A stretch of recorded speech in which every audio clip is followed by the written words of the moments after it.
Bismillahirrahmanirrahim. Assalamualaikum warahmatullahi wabarakatuh.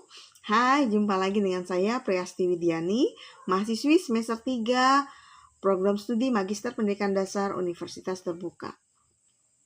Oke, kali ini kita akan membahas tugas diskusi 7 MPDR 5302 Studi Komparatif Pendidikan Dasar di berbagai negara.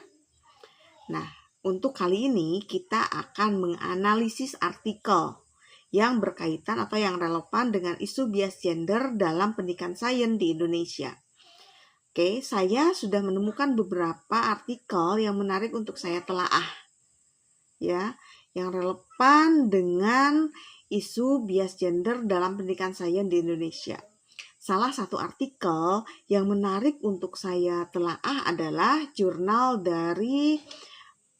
artikel dari Suryadi et al. ND yang berjudul Gender and Academic Level Bias in Maths When Measuring Attitude Towards Science in Indonesia, a Range Analysis. Artikel ini membahas bagaimana bias gender dan tingkat akademik mempengaruhi sikap siswa terhadap sains di Indonesia. Oke, baik. Berikut saya akan coba paparkan hasil analisis artikel yang telah saya lakukan. Yang pertama yaitu tentang pendahuluan. Penelitian ini berangkat dari permasalahan menurunnya minat siswa terhadap sains yang menjadi perhatian global. Dalam konteks Indonesia, terdapat kebutuhan akan alat ukur yang mampu menggambarkan sikap siswa terhadap sains dengan valid dan reliable. Oleh karena itu, studi ini berfokus pada adaptasi, terjemahan, dan validasi instrumen My Attitude Towards Science atau Maths ke dalam bahasa Indonesia. Artikel ini menyoroti bagaimana instrumen pengukuran sikap terhadap sains maths menunjukkan perbedaan respon berdasarkan gender dan tingkat akademik. Penelitian ini bertujuan untuk mengidentifikasi item dalam instrumen yang berkontribusi terhadap perbedaan ini dan mengevaluasi keandalan serta validitasnya dalam konteks pendidikan Indonesia. Selain itu, penelitian ini juga bertujuan untuk pertama, menganalisis bagaimana perbedaan sikap siswa terhadap sains berdasarkan gender. Yang kedua, mengevaluasi perbedaan respon siswa berdasarkan tingkat akademik mereka. Yang ketiga, menggunakan range analysis untuk menguji keandalan dan validitas instrumen. Oke, penulis menekankan bahwa dalam banyak kasus, siswa laki-laki lebih banyak mendapatkan perhatian dalam pembelajaran sains dibandingkan dengan siswa perempuan yang berdampak pada rendahnya kepercayaan diri siswa perempuan terhadap bidang ini. Oleh karena itu, penelitian ini mencoba untuk mengidentifikasi apakah instrumen yang digunakan dalam survei terhadap siswa mencerminkan adanya perbedaan sikap berdasarkan gender dan tingkat akademik. Oke, metode penelitian yang pertama adalah partisipannya. Partisipannya itu sebanyak 223 siswa partisipasi dalam penelitian ini. Yang kedua, instrumennya menggunakan instrumen maths digunakan untuk mengukur sikap terhadap sains dengan 4 dimensi utama. Yang ketiga, analisis data. Data analisis menggunakan range analysis yang digunakan untuk mengevaluasi apakah instrumen secara konsisten mampu mengukur sikap siswa terhadap sains. Baik, kita masuk ke hasil dan pembahasan. Yang pertama adalah konfigurasi dimensi instrumen maths. Awalnya maths terdiri dari 4 dimensi, tetapi setelah dilakukan analisis ditemukan bahwa 2 dimensi sebelumnya dapat digabung sehingga membentuk 3 dimensi utama. Ketiga dimensi tersebut diuji unidimensionalitas dan model fitnya menggunakan range analysis.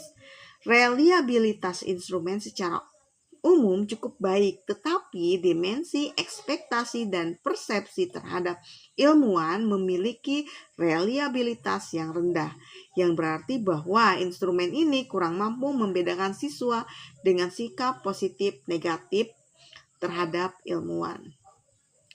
Perbedaan berdasarkan gender. Studi ini menemukan bahwa terdapat 2 item dalam instrumen maths yang menunjukkan perbedaan signifikan berdasarkan gender. Selain itu, siswa dari berbagai tingkat akademik memberikan respon yang berbeda terhadap beberapa item.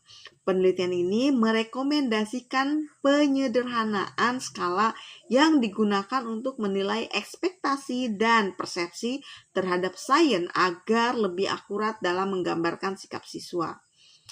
Maths 14 yaitu 0,68 menunjukkan bias gender dalam ekspektasi terhadap ilmuwan.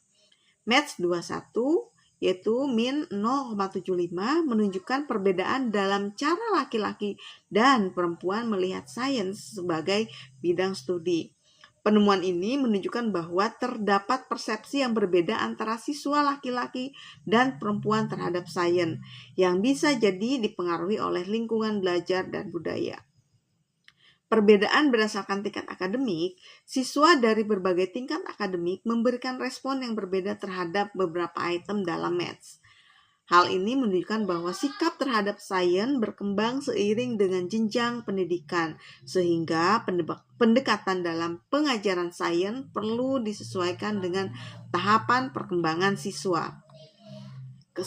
Kesimpulan dan rekomendasinya, penelitian ini menekankan bahwa instrumen maths dapat digunakan untuk mengukur sikap siswa terhadap sains, tetapi perlu disederhanakan terutama pada dimensi ekspektasi dan persepsi terhadap ilmuwan.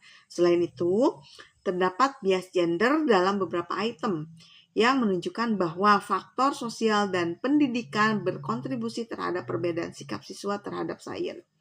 Implikasi dari penelitian ini mencangkup pengembangan alat ukur yang lebih valid dan akurat untuk memahami perbedaan sikap terhadap sains.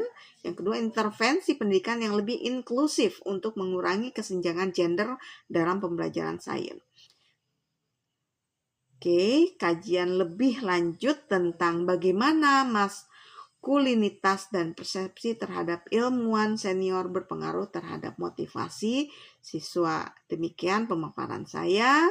Kurang lebihnya mohon maaf. Wabillahi taufiq wal hidayah. Wassalamualaikum warahmatullahi wabarakatuh.